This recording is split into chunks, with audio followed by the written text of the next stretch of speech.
بسم اللہ الرحمن الرحیم۔ دست کوز اگر، جو لکھا ہے فوزیہ یاسمین نے، قسط نمبر 11 کے ساتھ آپ کی خدمت میں حاضر ہیں۔ اگر آپ نے ابھی تک ہمارا چینل سبسکرائب نہیں کیا تو ہمارے چینل کو سبسکرائب کریں اور بیل آئیکن کو پریس کرنا مت بھولیے گا تاکہ آنے والی تمام اقساط آپ کو بر وقت ملتی رہیں۔ شکریہ۔ گھر آ کر نمل نے حسب عادت امی کو تمام بات تفصیل سے بتائی تو حسب توقع پریشانی سے اسے دیکھنے لگیں۔ تمہیں اپنے ابو کا مزاج پتہ تو ہے، پھر کیا ضرورت تھی ان کے آفس پہنچنے کی؟ امی وہ ماں بیٹی اتنی پریشان تھیں کہ مجھ سے رہا نہیں گیا۔ ذرا سوچیں، گھر کا کوئی شخص اس طرح غائب ہو جائے تو گھر والوں کی کیا کیفیت ہوگی، کیسے کیسے وہم پیدا ہوئے ہوں گے۔ اور میں اتنے دنوں سے وہ لڑکا غائب ہے، اس کی کوئی خیر خبر نہیں۔ یہ سن کر میری اپنی حالت غیر ہونے لگی۔ میں چاہتی تو انہیں گھر ڈراپ کر کے یونیورسٹی جا سکتی تھی، مگر میرا ذہن منتشر ہو گیا تھا۔ نمل کی آنکھوں کے سامنے ان دونوں ماں بیٹی کی پریشان چہرے گھوم گئے تو کہتی ہی چلی گئی، وہ تو ہے، لیکن تمہارے ابو… چلو خیر، اللہ بہتر کرے گا۔ رشیدہ نے محض بات ختم کرتے ہوئے کہا، وگرنہ ان کے چہرے پر تفکرات ابھی بھی نمایاں تھے۔ نمن نے انہیں زیادہ سمجھانے کی کوشش نہیں کی، جانتی تھی اس کی ماں عظمت خلیل سے کتنا ڈرتی تھی۔ ان کے غصے کا سوچ کر ہی انہیں ہول اٹھنے شروع ہو جاتے ہوں۔ ویسے میں نمل کی دی کوئی بھی تسلی ان کی فکر مندی میں کوئی کمی نہیں لا سکتی تھی۔ چنانچہ نمن نے ادھر ادھر کی باتیں کر کے ان کا دھیان بٹانا شروع کر دیا، اور جس میں کسی حد تک کامیاب ہونے کے بعد وہ اٹھ کر اپنے کمرے میں آ گئی۔ صبح ڈرائیونگ کے دوران وہ سنبل اور رومیلا کو کوئی بھی بات تفصیل سے نہ بتا سکی تھی، چنانچہ شام ہونے پر رومیلا کا خود ہی فون آ گیا۔ نمل اس وقت مغرب کی نماز پڑھ کر اٹھ ہی رہی تھی جب رومیلا کا نام اپنے موبائل کی اسکرین پر دیکھ کر وہ قریب پڑے فلور کشن پر ٹک گئی اور موبائل آن کر کے کان سے لگا لیا۔ ماموں کا ایسا کیا کام تھا جو تمہیں چھٹی کرنی پڑی؟ وہ رومیلا کی خیر خیریت پوچھنے کے بعد پوچھا۔ رومیلا کی ماں کے حیات نہ ہونے کی وجہ سے ان دونوں گھرانوں میں روایتی سا ملنا جلنا نہیں رہا تھا۔ اگر ایک طرف حضرت خلیل بہت مصروف تھے اور مری ہوئی بہن کے شوہر اور بچوں کو فراموش کر چکے تھے، تو دوسری طرف رومیلا کے والد اور ابرار بھائی کو بھی ایسی کوئی والہانہ محبت نہیں تھی ان کے بھائی کے لیے محسوس ہوتی تھی۔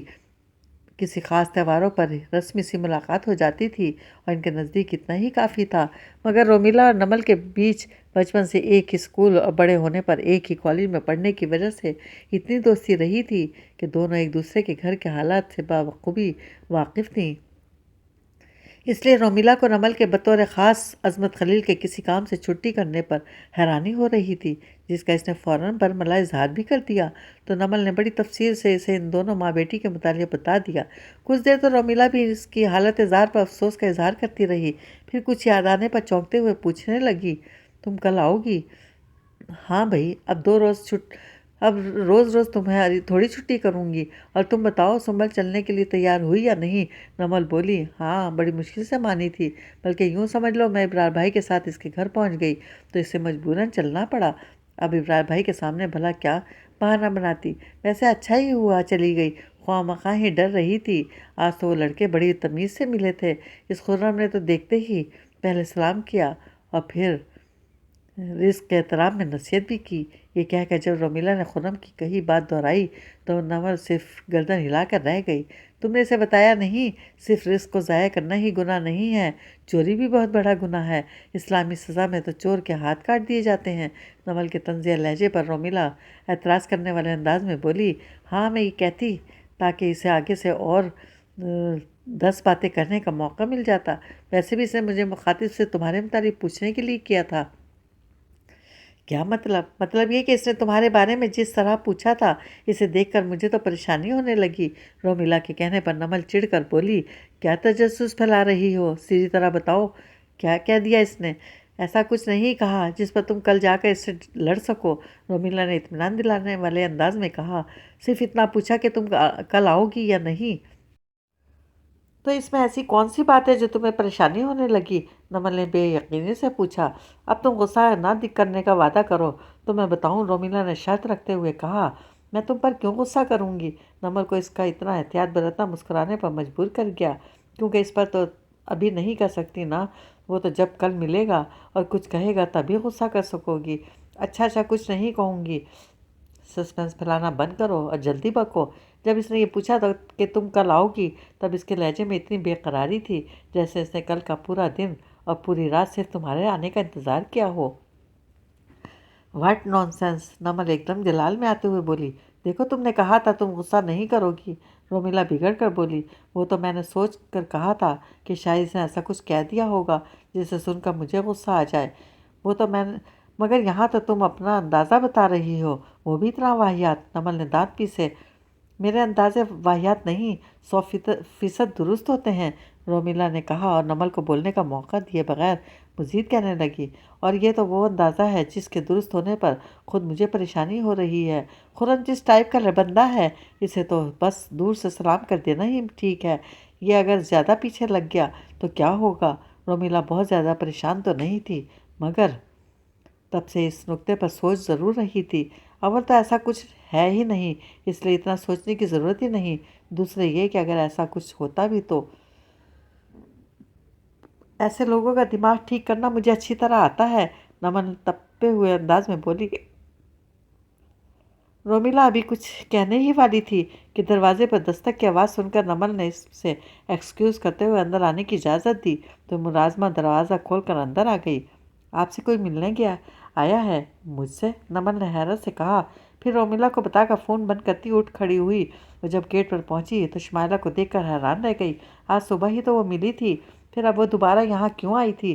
نمل کے قریب جانے پر اس نے سلام کرتے ہوئے ایک لفافہ اس کی جانب بڑھایا۔ معاف کیجیے گا آپ کو اس وقت پریشان کیا، وہ آپ کے والد نے کہا تھا حشام کی تصویر اور تفصیلات لکھ کر دے دوں، میں نے سوچا آفس میں جمع کرانے کے بجائے آپ کو ہی دے دوں۔ نمل حیرانی سے اسے دیکھنے لگی، اس کا گھر یہاں سے بہت دور تھا، اسے اس وقت یہاں نہیں آنا چاہیے تھا، گھر پہنچنے تک تو رات اور گہری ہو جاتی، پھر وہ اکیلی بھی تھی، اس کی ماں بھی ساتھ نہیں تھی، آپ اتنی دور سے یہ لفافہ دینے آئی، وہ بھی اکیلے؟ نمل نے دبی زبان سے کہا، جی دراصل اماں بہت تھک جاتی ہیں، ان کی صحت اس قابل نہیں کہ انہیں سارا دن لیے پھرا جا سکے، اور میں نے سوچا آپ کو آج ہی ساری انفارمیشن دے دوں تو عظمت صاحب کل ہی پتہ لگانا شروع کر دیں گے۔ آپ جب صبح ہمیں گھر چھوڑنے آئی تھیں تبھی میں نے چاہا آپ کو ساری تفصیل لکھ کر دے دوں، مگر میرے پاس حشام کی کوئی تصویر نہیں تھی، آپ کے والد کے ٹرسٹ میں کئی بار تصویر دی تھی تو گھر میں کوئی بچی ہی نہیں، میں نے اسٹوڈیو سے ارجنٹ نیگیٹو سے تصویر بنوائی، پھر بھی آتے آتے رات ہو گئی۔ نمل خاموشی سے اسے دیکھتی رہی، کس قدر پریشان تھے وہ لوگ، ایک پل ضائع نہیں کرنا چاہتے تھے، اسٹوڈیو میں ارجنٹ تصویر بنوانے کے پیسے بھی زیادہ دینے پڑے ہوں گے، اور یہاں تک آنے جانے کے بھی انہیں 2-3 بسیں بدلنی پڑتی ہوں گی، اور عظمت خلیل کے ٹرسٹ کے بھی جانے کتنے چکر لگے ہوں گے، انہوں نے اتنی تصویریں دے دیں کہ ان کے پاس عظمت خلیل کو دینے کے لیے کوئی تصویر ہی نہیں بچی، ظاہری بات ہے ان کی جو مالی حالت تھی وہ انہیں سینکڑوں تصویریں کھنچوانے کی اجازت تھوڑی دیتی ہوگی، یہ چند تصویریں اور نیگیٹو ان کے پاس تھے، یہی بہت بڑی بات تھی۔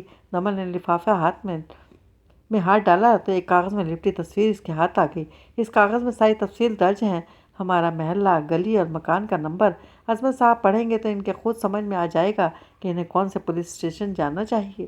شمائلہ جلدی جلدی بتا رہی تھی، شاید اسے واپس گھر پہنچنے کی جلدی تھی۔ نمل کاغذ ہٹا کر تصویر کو دیکھنے لگی، اس کے گھر کے شاندار سے گیٹ پر نصب 100 پاور کے بلب کی روشنی میں تصویر اس کے سامنے بالکل واضح تھی، جیسا کہ ان ماں بیٹی نے بتایا تھا کہ وہ فرسٹ ایئر میں پڑھتا ہے تو واقعی دیکھنے میں 17-18 سال سے زیادہ کا نہیں لگ رہا تھا، دبلا پتلا سا سانولا سا وہ لڑکا اگر ایک طرف اپنی معاشی حیثیت کی بھرپور عکاسی کر رہا تھا تو دوسری طرف اس کی آنکھوں کی چمک اور چہرے پر پھیلی سادہ سی مسکراہٹ اسے اس کی عمر کے لڑکوں سے منفرد ظاہر کر رہی تھی۔ کم از کم اس تصویر کو دیکھ کر نمل کو اس کی ماں کی کہی ہوئی بات سچ لگ رہی تھی، جنہوں نے کہا تھا کہ اس کی میٹرک میں پوزیشن آئی تھی، وہ شکل سے ذہین لگ رہا تھا اور اس کے چہرے پر پھیلی مسکراہٹ اس کے مستقبل سے پر امید ہونے کی نشاندہی کر رہی تھی۔ پتہ نہیں اس وقت وہ کہاں اور کس حال میں ہوگا، ایک پل کو اس خیال نے نمل کا دل مٹھی میں لے لیا اور بے اختیار تصویر سے نظریں ہٹا کر شمائلہ کو دیکھنے لگی۔ سوری، میں آپ کو اندر بلانا تو بھول ہی گئی۔ نمل کو ایک دم خیال آیا تو وہ چونکتے ہوئے بولی، ارے نہیں، مجھے گھر جانا ہے، رات گہری ہو جائے گی، اماں بھی پریشان ہو رہی ہوں گی۔ وہ فوراً بولی، رات تو واقعی گہری ہو رہی ہے، ٹھہریں، میں امی سے پوچھ کر آتی ہوں، اگر وہ اجازت دیں تو میں آپ کو گھر چھوڑ آؤں۔ نمل نے سوچتے ہوئے کہا۔ امی سے اجازت ملنا ذرا مشکل ہی تھا۔ مغرب کے بعد وہ کبھی اس طرح گاڑی لے کر نہیں نکلی تھی، مگر اس سے پہلے کہ وہ اندر جانے کے لیے پلٹتی، شمائلہ نے منع کر دیا۔ نہیں، رہنے دیں، اتنی رات گئے آپ مجھے اتنی دور چھوڑنے جائیں، پھر اکیلی واپس آئیں، میں خود ہی چلی جاؤں گی۔ اس نے کہا تو نمل نے زیادہ اصرار نہیں کیا، پھر بھی وہ اس کی طرف سے پریشان ضرور تھی۔ نمل کا گھر جس پوش علاقے میں واقع تھا، وہاں رات کے وقت اتنا سناٹا ہو جاتا تھا جیسے وہ کوئی انسانوں کی آبادی نہ ہو بلکہ جنگل بیابان ہو۔ ایسے میں شمائلہ کا اکیلے پیدل چلتے ہوئے مین روڈ تک جانا اور پھر وہاں کھڑے ہو کر کسی بس کا انتظار کرنا کسی طور مناسب نہیں تھا، مگر وہ کر ہی کیا سکتی تھی۔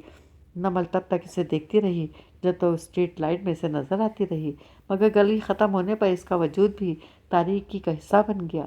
نمل اپنے ہی دھیان میں وہیں کھڑی رہی تو جب عظمت خلیل کی گاڑی اس کے پاس گھر کے گیٹ پر آ کر رکی تو اسے ہوش آیا۔ تب تک عظمت خلیل گاڑی سے اتر کر کبھی اسے اور کبھی اس لفافے کو غور سے دیکھتے رہے۔ ان کا آف موڈ نمل کے لیے کوئی نئی چیز نہیں تھا، لہٰذا وہ انہیں سلام کر کے اندر جانے کے لیے مڑنے لگی کہ انہوں نے اسے آواز دے کر روک دیا۔ اتنی رات گئے اس لڑکی نے آ کر تمہیں لفافہ دیا ہے؟ کیا صبح یہ کام نہیں ہو سکتا تھا؟ اور جب میں نے کہا تھا کہ ساری تصویر کے ساتھ میرے ٹرسٹ میں جمع کرتے ہیں تو اسے گھر آنے کی کیا ضرورت تھی؟ ابو وہ بہت پریشان۔ یہ میرا گھر ہے، کسی مزار کی چوکھٹ نہیں جہاں صبح شام مانگنے والوں کا تانتا بندہ رہے۔ آخر میں نے ٹرسٹ کے آفس کس لیے کھول رکھے ہیں؟ عظمت خلیل نے سختی سے اس کی بات کاٹ دی اور چوکیدار کو دیکھنے لگے۔ صاحب میں نے تو صبح ہی انہیں جانے کے لیے کہہ دیا تھا، مگر بی بی جی میں نے خود اس لڑکی سے بات کی تھی، بابا کا کوئی قصور نہیں ہے۔ نمل نے چوکیدار کا بوکھلایا ہوا انداز دیکھ کر خود اس کی بات مکمل کی۔ کیوں کی تم نے اس سے بات اور پھر اسے اپنی گاڑی میں بٹھا کر میرے آفس لے آئیں؟ کیا تمہیں پتہ نہیں آج کل حالات کتنے خراب ہیں؟ کسی پر بھروسہ نہیں کیا جا سکتا، نہ جان نہ پہچان، بس فوراً اپنی گاڑی میں بٹھا لیا۔ کوئی ضرورت نہیں ہے کسی کے لیے اتنی ہمدردی دکھانے کی۔ کیا پتہ اس کے بھائی نے کیا کیا ہے، ہو سکتا ہے وہ واقعی دہشت گردی میں ملوث ہو اور اس کی یہ ماں بہن بھی ایسے ہی کام کرتی ہوں۔ اسے اپنی گلی سے نکلتا دیکھ کر میں فوراً ہی سمجھ گیا کہ یہ تمہارے ہی پاس آئی ہوگی اپنے بھائی کی تفصیلات دینے۔ ایک لڑکی اکیلی رات کے وقت اتنے آرام سے پھر رہی ہے، اس کی حرکتوں سے ظاہر ہو رہا ہے کہ وہ کس قماش اور کس کردار کی ہے۔ عظمت خلیل درستگی سے کہتے چلے گئے۔ نمل چپ چاپ سر جھکائے ہونٹ کاٹتی رہی۔ بھلا بولتی بھی تو کیا، ان کی کچھ باتیں واقعی صحیح تھیں۔ ان ماں بیٹی کو وہ جانتی ہی کتنا تھی جو اس طرح اس نے انہیں اپنی گاڑی میں بٹھا لیا۔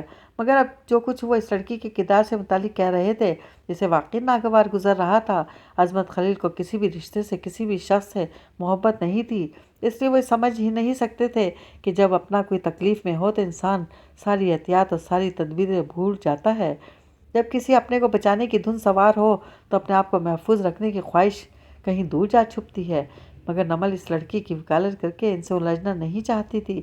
وہ اس لیے خاموشی سے کھڑی انہیں سن رہی تھی اور ان کا غصہ کچھ کم ہوا تو یہ لفافہ انہیں دے سکے، مگر اب ان کا پارا نیچے آیا بھی نہیں تھا کہ گھر کا دروازہ کھول کر رشیدہ اپنی ویل چیئر چلاتی باہر آ گئیں۔ انہیں پتہ تھا نمل سے کوئی ملنے آیا ہے اور وہ اب تک واپس اندر نہیں آئی جبکہ عظمت خلیل بھی کھڑے تھے۔ ان کی گاڑی کی آواز انہوں نے خود سنی تھی، پھر کیا وجہ تھی کہ ان دونوں میں سے کوئی بھی اندر نہیں آیا؟ یہ دیکھنے کے لیے وہ باہر آ گئیں۔ ان پر نظر پڑتے ہی عظمت خلیل کی تیوری پر پڑے بلوں کو کچھ اور اضافہ ہو گیا۔ دروازے کے آگے سیڑھیاں بنی تھیں، اس لیے رشیدہ نے اپنی ویل چیئر کو وہیں دروازے کے پاس روک لیا تھا اور پوچھ میں نہیں آئیں تو عظمت خلیل خود ہی تیز تیز چلتے سیڑھیوں کے سامنے آ کھڑے ہوئے۔ تم سارا دن گھر میں کرتی کیا ہو؟ کچھ پتہ بھی ہے بیٹی کیا کرتی پھر رہی ہے؟ جو شخص بھی آ کر دروازے پر بیل بجائے گا یہ اس کی مدد کرنے کے لیے کھڑی ہو جائے گی۔ یہ میرا گھر ہے، یہاں مجھے لوگوں کا ہجوم نہیں چاہیے۔ اگر یہ اس طرح کے لوگوں کو یہیں اٹینڈ کرنے لگی تو لوگ آفس جانے کے بجائے یہیں آنا شروع کر دیں گے، اور جو اگر کسی کو یہ پتہ چل گیا کہ عظمت خلیل کی بیٹی کا اوپر کا سکرو بھی لوز ہے تو پھر تو ایسے ایسے لوگ آ جائیں گے کہ اللہ کی پناہ۔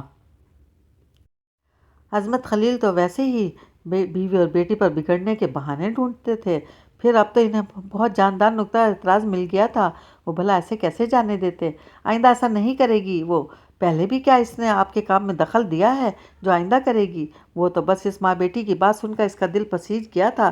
رشیدہ نے حد الامکان ان کا غصہ ٹھنڈا کرنے کی کوشش کی تو ان کی بات سننے کی ضرورت ہی کیا تھی جو دل پسیج گیا، اور انہیں گاڑی میں بٹھا کر میرے آفس لے آئی، سیدھا سامنے لا کر کھڑا کر دیا کہ بندہ کچھ بول بھی نہ سکے۔ ارے میں کیسے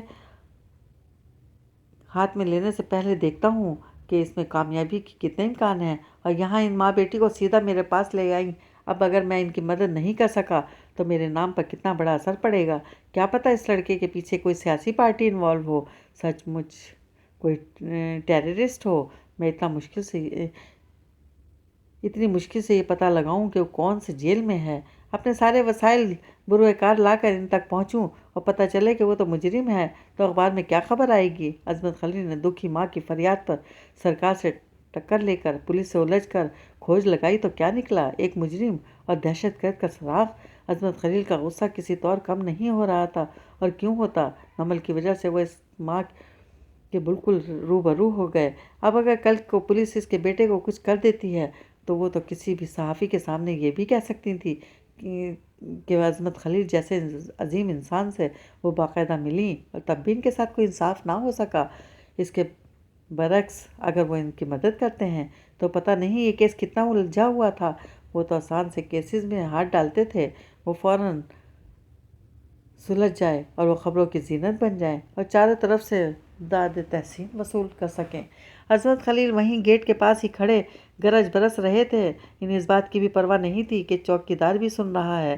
اصل موضوع سے ہٹ کر وہ اب عادت کے مطابق رشیدہ کی نااہلی اور عاقبت نااندیشی کو زیر بحث لے آئے تھے۔ جیسی تم خود بیوقوف اور جاہل تھیں ویسی ہی تربیت تم نے بیٹی کی ہے۔ جب خود میں عقل نہیں تھی تو بھلا بیٹی کو عقل کہاں سے سکھاتی؟ نمل اب تک بڑے سکون سے کھڑی عظمت خلیل کی ڈانٹ پھٹکار سن رہی تھی، مگر اب اسے اپنی رگوں میں خون کی گردش تیز ہوتی محسوس ہونے لگی۔ بالکل غیر ارادی طور پر اس کی نظر رشیدہ کی طرف اٹھی تو وہ اسے ہی دیکھ رہی تھی۔ اس کی آنکھوں میں تیرتی پریشانی کا مطلب وہ اچھی طرح سمجھ سکتی تھی۔ نمل کے مزاج سے وہ اچھی طرح واقف تھیں۔ انہیں یہ بھی پتہ تھا کہ اپنی ماں سے وہ کتنی محبت کرتی ہے۔ غلط بات تو وہ کسی کے بھی خلاف نہیں سن سکتی، پھر اپنی ماں کے خلاف وہ اتنے بڑے الزام کیسے برداشت کر جاتی؟ وہ اس خوف میں گھری اسے دیکھ رہی تھی کہ کہیں وہ کچھ کہہ نہ دے۔ اتنے سالوں سے عظمت خلیل اکیلے بولتے آ رہے تھے، غصہ، شکایت، اعتراض، نکتہ چینی، سب کچھ یک طرفہ رہا تھا، مگر اب کچھ سالوں سے رشیدہ کو نمل کی آنکھوں میں غصے اور نفرت کا نظر آنے لگا تھا۔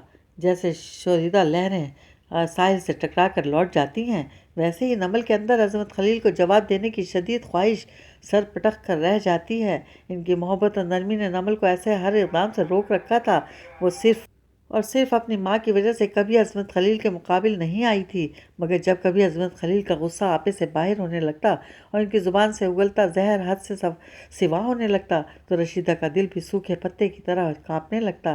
انہیں لگتا نمل کا ضبط جواب دینے والا ہے، اور وہ اس بات سے بہت خوفزدہ تھیں۔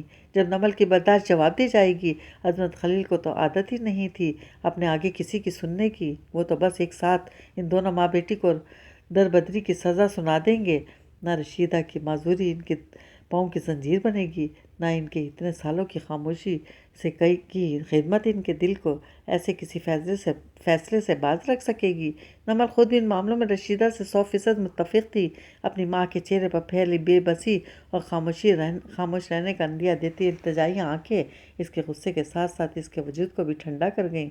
وہ سپاٹ تاثرات کے ساتھ چیختے چلاتے عظمت خلیل کو دیکھتی رہی، جو اکیلے بولتے بولتے تھک گئے تھے یا شاید اپنی بھڑاس نکال چکے تھے۔ تبھی پاؤں پٹکتے گھر کے اندر چلے گئے۔ نمل سست روی سے چلتی رشیدہ کے پاس آ گئی اور بغیر کچھ کہے ان کی ویل چیئر کو گھما کر اندر لے آئی۔ امی، یہ اس لڑکی کی تصویر اور تفصیلات ہیں، آپ صبح کو ابو کو دے دیجیے گا، میں کچن میں جا رہی ہوں، کھانا لگنے میں دیر ہو گئی تو وہ پھر ایک طوفان کھڑا کر دیں گے۔ نمل لفافہ انہیں دے کر کچن کی طرف بڑھ گئی۔